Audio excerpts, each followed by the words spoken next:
आज हम कोई आर्टिकल या रिसर्च पेपर नहीं देख रहे हैं। नहीं। आज कुछ बहुत ही खास है, एक स्लीप स्टोरी। इसका नाम है सुकून की यादों का सफेद बादल। तो आज हमारा काम सिर्फ इसे सुनना नहीं है, नहीं, बिल्कुल नहीं। बल्कि इसके हर हिस्से को मतलब परत दर परत खोल कर देखना है। ये समझना है कि आखिर ये कहानी ऐसा क्या करती है, क्या जादू करती है। हाँ, कि ये किसी को तनाव से निकालकर गहरी नींद तक ले जाती है। तो चलिए इसके पीछे की साइकोलॉजी और इसकी बनावट को समझते हैं। और ये वाकई मजेदार होने वाला है, क्योंकि देखिए ऐसी कहानियां ऊपर से तो बहुत सीधी सादी लगती हैं, बिल्कुल। लेकिन असल में इनकी हर लाइन, हर शब्द बहुत सोच समझ कर लिखा जाता है। ये एक तरह से कहानी के भेस में एक गाइडेड मेडिटेशन है। हाँ, जो हमारे दिमाग के साथ बहुत स्मार्ट तरीके से काम करता है। एग्जैक्टली। बिल्कुल, और इसकी शुरुआत भी बहुत स्मार्ट है। कहानी सीधे कल्पना की दुनिया में नहीं ले जाती। नहीं। सबसे पहले वो शरीर पर काम करती है। कुछ बहुत ही सीधे साधे निर्देश, जैसे अपने शरीर को बिस्तर में पूरी तरह से ढीला छोड़ दीजिए, और फिर सिर से लेकर कंधों तक हर हिस्से को नरम होने के लिए कहती है। ये पहला कदम है जो पूरी तरह से शारीरिक है। और ये सबसे जरूरी कदम है। इसे आप नींव कह सकती हैं। नींव। हाँ, अगर हमारा शरीर ही तनाव में है, मतलब अकड़ा हुआ है, तो मन कभी शांत हो ही नहीं सकता। सही बात है। हम अक्सर सोचते हैं कि तनाव सिर्फ दिमाग में होता है, पर वो हमारे शरीर में भी जमा होता है, हमारे कंधों में, हमारी गर्दन में। हाँ बिल्कुल। कहानी सबसे पहले उसी तनाव को रिलीज करने को कहती है। अच्छा, और इस नींव को और पक्का करने के लिए कहानी 3 खास सांसों की बात करती है। और ये बस गहरी सांस लो कहकर नहीं छोड़ देती। हाँ। हर सांस का एक मिशन है। हाँ, एक मकसद है। पहली सांस सारी थकावट बाहर निकालने के लिए। हाँ। दूसरी सांस दिमाग के सारे विचारों को शांत करने के लिए। और तीसरी सांस पूरे शरीर को आराम देने के लिए। मतलब हर सांस का अपना एक मिशन है। ये तो मैंने कभी ऐसे सोचा ही नहीं था। हाँ, और यही इसकी खूबसूरती है। ये सिर्फ सांस लेना नहीं है। नहीं, ये एक तरह से सोच समझकर तनाव को बाहर निकालने की प्रक्रिया है। हाँ। जब हम हर सांस को एक काम सौंप देते हैं, तो हम अपने चंचल मन को एक नौकरी दे देते हैं।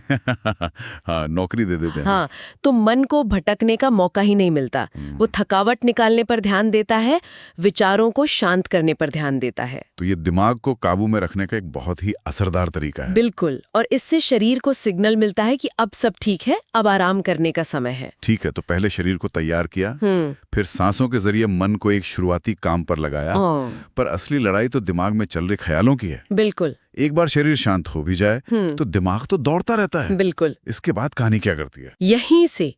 यहीं से कहानी अपना गियर बदलती है।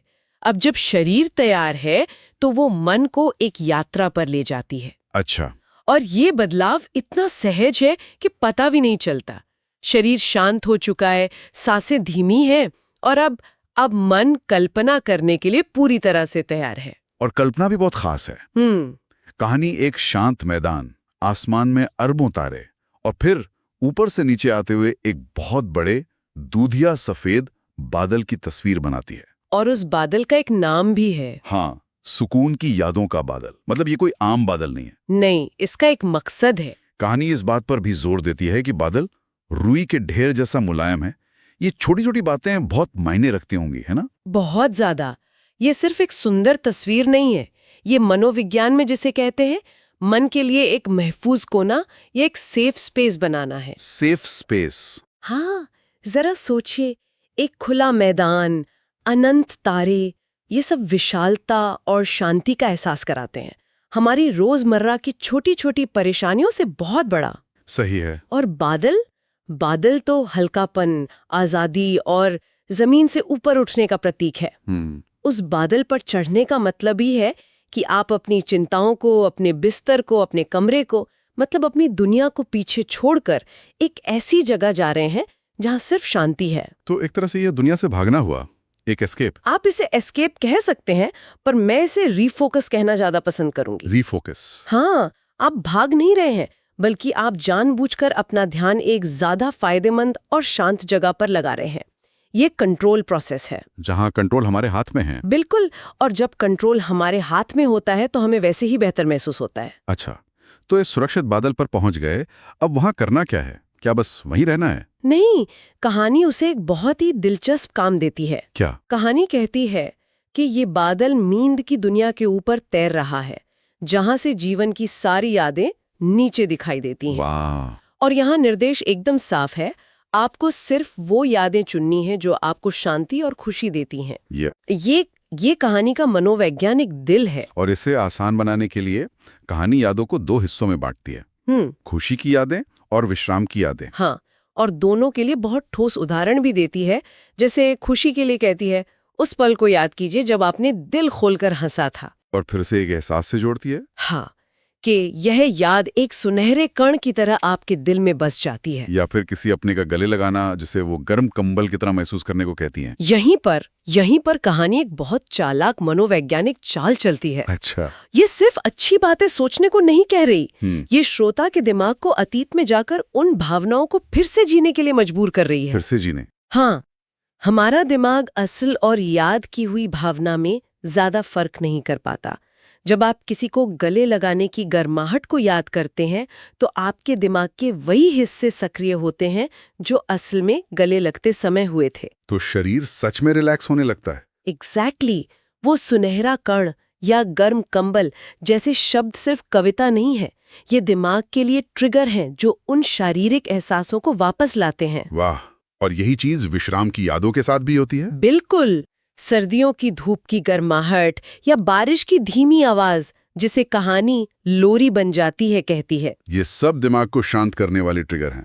कहानी में एक बहुत अच्छा वाक्य है कि ये यादें मिलकर एक सुरक्षा चक्र बनाती हैं। बिल्कुल।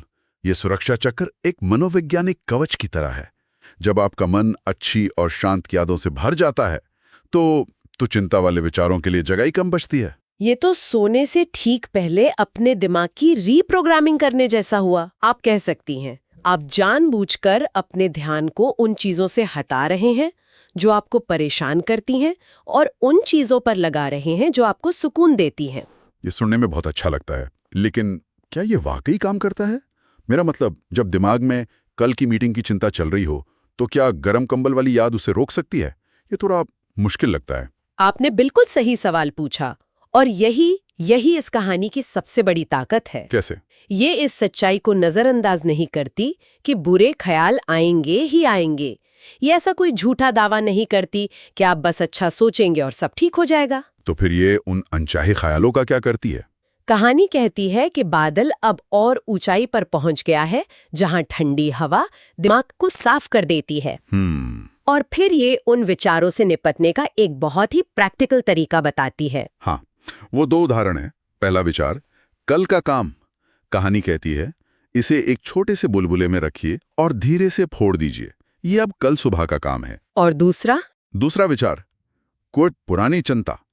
उसके लिए कहती है, इसे अपनी मुट्ठी में पकड़िए और बादल से नीचे फेंक दीजिए, ये अब आपकी जिम्मेदारी नहीं है। देखिए, यहाँ आकर्षक बात क्या है। कहानी ये नहीं कहती कि चिंता मत करो। क्यों? क्योंकि हमारा दिमाग इस कमांड को नहीं मानता। किसी को चिंता न करने के लिए कहना उन्हें और ज्यादा चिंतित कर देता है। हाँ, ये तो होता है। इसके बजाय ये उन विचारों को एक शक्ल देने और फिर उनसे छुटकारा पाने का एक ठोस विजुअल तरीका देती है। अच्छा। जब आप अपनी चिंता को एक बुलबुले के रूप में देखते हैं तो वो आपके अंदर का हिस्सा नहीं रहती, वो एक बाहरी चीज बन जाती है। और जिस चीज को आप देख सकते हैं उसे आप नियंत्रित भी कर सकते हैं। हाँ, आप उसे फोड़ सकते हैं, फेंक सकते हैं। मतलब ये उस ख्याल से एक दूरी बना देता है। अब वो ख्याल आप नहीं है। एग्जैक्टली, वो आपके बाहर की कोई चीज है। मनोविज्ञान में एक बहुत मशहूर थेरेपी है CBT, उसके सिद्धांत भी यही कहते हैं कि अपने विचारों को सिर्फ मानसिक घटनाएं समझो, हकीकत नहीं। बिल्कुल। उन्हें एक वस्तु की तरह देखने से वो कमजोर और संभालने में आसान लगते हैं। कहानी का लक्ष्य है एक शांति से भरा खालीपन बनाना। ये खालीपन डरावना नहीं है। नहीं, ये आरामदायक है, क्योंकि आपने इसे खुद मेहनत करके बनाया है, अनचाहे विचारों को हटाकर। ठीक है, तो अब शरीर शांत है, मन एक महफूज जगह पर अच्छी यादों के साथ है और बुरे विचारों को भी बाहर का रास्ता दिखा दिया गया है। अब क्या कहानी सीधे सोने के लिए कहती है? नहीं, अंतिम पड़ाव अभी बाकी है। अच्छा। ये आखिरी हिस्सा कल्पना को हकीकत से जोड़ने का काम करता है। वो कैसे? कहानी बादल को नींद के द्वार की तरफ ले जाती है जो कोमल और सुनहरा प्रकाश से बना है। ये सुनने में ही कितना शांत लगता है। लेकिन यहाँ एक बहुत बड़ा मोड़ आता है। दरवाजे के ठीक सामने कहानी अचानक श्रोता का ध्यान वापस उसके अपने बिस्तर पर लाती है। और ये बहुत बहुत जरूरी कदम है। वो कहती है आप अपने गद्दे को महसूस करते हैं, आप समझते हैं कि आपका यह बिस्तर ही आपका सबसे सुरक्षित स्थान है। ये तो बिस्तर की पूरी परिभाषा ही बदल रहा है। हाँ, क्योंकि कई लोगों के लिए जिन्हें नींद की समस्या होती है, उनका बिस्तर ही तनाव का मैदान बन जाता है। सही बात है। वो बिस्तर पर जाते ही चिंता करने लगते हैं कि आज नींद आएगी या नहीं। ये कहानी उस बुरे कनेक्शन को तोड़ती है। तो ये उस पूरी यात्रा की शांति, सुरक्षा और आराम की भावना को बिस्तर के साथ जोड़ देती है। हाँ, अब बिस्तर सिर्फ एक बिस्तर नहीं है, बल्कि उस महफूज कोने का जमीनी पता है। और फिर कहानी कहती है कि आप बादल से उतरकर अपने बिस्तर में वापस आ जाते हैं, लेकिन अपने साथ सुकून की यादों का सारा खजाना ले आए हैं। तो उस यात्रा में जो भी अच्छा महसूस किया वो अब यहीं आपके साथ आपके बिस्तर में है। ये बहुत ही प्यारा ख्याल है। ये उस पॉजिटिव एहसास को असल दुनिया में स्थापित करने जैसा है। और कहानी का अंत बहुत छोटे सरल वाक्यों से होता है, जो एक मंत्र की तरह काम करते हैं। आप सुरक्षित हैं, आप शांत हैं, आप प्यार से घिरे हुए हैं। हाँ। सोने से ठीक पहले ये हमारे आखिरी विचार होते हैं, जो सीधे हमारे अवचेतन मन में बैठ जाते हैं और हमारी नींद की क्वालिटी पर गहरा असर डालते हैं। बिल्कुल। तो कुल मिलाकर ये सिर्फ एक कहानी नहीं है, ये एक सोची समझी यात्रा है। हाँ, शारीरिक आराम से शुरू होकर मन के लिए एक सुरक्षित जगह बनाना, अच्छी यादों को चुनना, बुरे विचारों से निपटना और आखिर में उस सारी शांति को आपके बिस्तर तक ले आना। ये वाकई एक पूरी प्रक्रिया है। बिल्कुल। ये सिर्फ एक कहानी नहीं है, ये दिमाग को शांत करने के लिए एक पूरी संज्ञानात्मक और भावनात्मक टूल किट है। एक टूल किट। हाँ, ये श्रोता को एक ऐसा तरीका सिखाती है जिसे वो समय के साथ कहानी के बिना भी इस्तेमाल कर सकते हैं। वो अपनी सांसों का सही इस्तेमाल करना, अपने लिए एक शांत जगह की कल्पना करना और अपने विचारों को मैनेज करना सीख जाते हैं। ये मछली देने के बजाय मछली पकड़ना सिखाने जैसा है। एग्जैक्टली। मतलब ये एक हुनर सिखा रही है, सिर्फ एक रात का जुगाड़ नहीं। सही कहा। हर बार जब कोई इस कहानी को सुनता है तो वो इन मानसिक मांसपेशियों को थोड़ा और मजबूत करता है और धीरे धीरे ये आदत बन जाती है। हाँ, ये एक बहुत ही शक्तिशाली नजरिया है, कहानी को मनोरंजन नहीं बल्कि एक ट्रेनिंग टूल के रूप में देखना। और यहीं से एक दिलचस्प सवाल उठता है। क्या? ये कहानी हमें आराम के लिए अतीत की यादों को चुनने पर जोर देती है। वो पल जो गुजर चुके हैं, हाँ, जो सुरक्षित हैं, जिनके बारे में हम सब जानते हैं। ये बहुत असरदार है।